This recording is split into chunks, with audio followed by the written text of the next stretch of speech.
Thôi tôi buồn điều bộ hạ đa lên tất. Nhưng bộ hạ đa lên hả? Chưa tự đa lên đó. Anh sẽ cho mấy viên khăn mông ngọc xa. Dạ. Đại nha viên đầu bị khăn mông là hả? Ủa, có một bạn. Một lần này đó. Còn trong một sân nào. Chạ. Ơi, đừng cho ta huộm nâng ấy. Ê, anh chụp với nhá. Chụp bố thoa TikTok à? Nè, bạn ta lấy anh thôi nhá. Cho mà bạn sẽ đá lên hết đây này. Có đã hai nhiều. Có tay sẵn.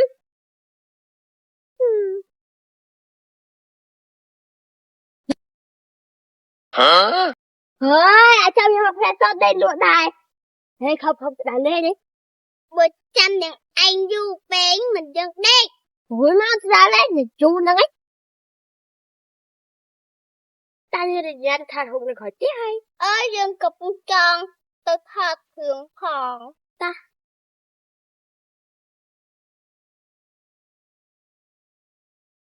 Ta như là gì nãy thì thành của ai. Ta được thật sai á.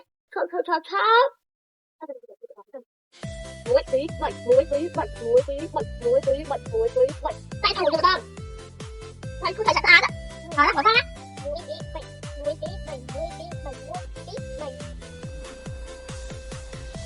Thật đánh. Ôi, được chuột. Nát ra này. Muối thơm. Mà cái chuột. Ôi, đừng thấy ra thế anh. Ui, anh ơi, được chuột nào. Thôi đó, hỏi tôi khỏi đâm sánh. Đánh.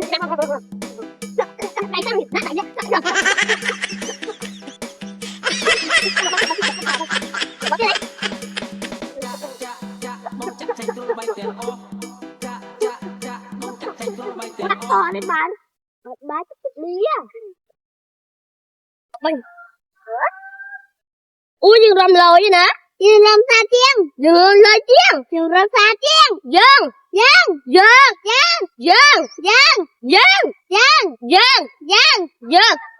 Em cũng chơi dương pha chiên. Dương pha chiên. Lửa mà bớt lửa. Nó không nghe dương chạy lồi chiên. Dừng lồi chiên. Dừng một cái hộp xin này ai. Dương lôi chiên.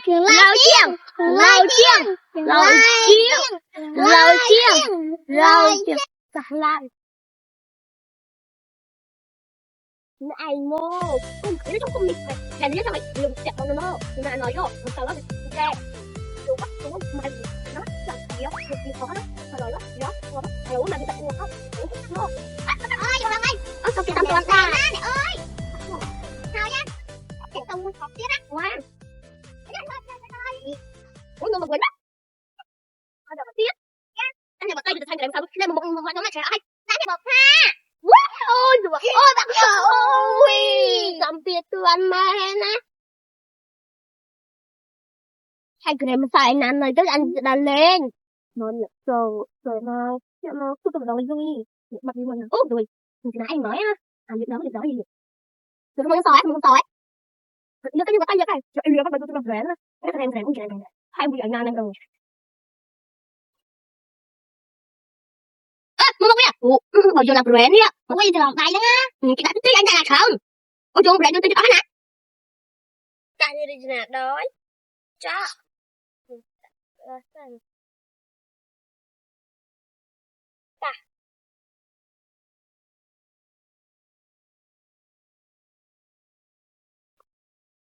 Nè như đi nè mà chỉ mà tao mình sbài à. Ơi. Ta giờ tụi mơ rảnh kia chân thấy vậy.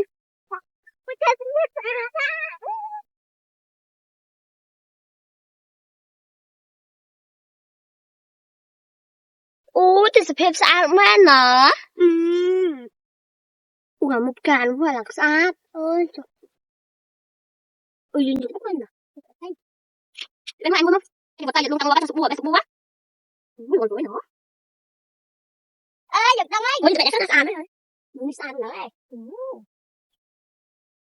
Giật đông rồi. Nhưng mà tay thổi nhau thế này. Ôi này, ôi nhưng mà tay kia nó trở hai mua. Đi xa đi cùng thì có biến chắc không á. Đây mà tay được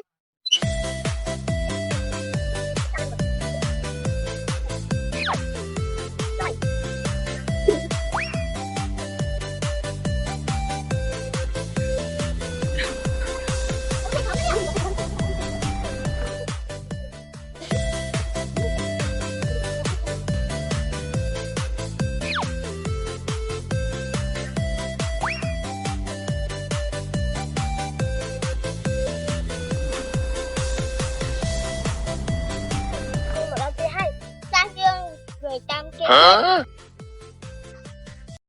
người tam kia anh biết gì không mua à sao vậy mấy cái gì giờ sắp đây hết khát việc gì mua mình khát giống như vậy thì cho mua tiền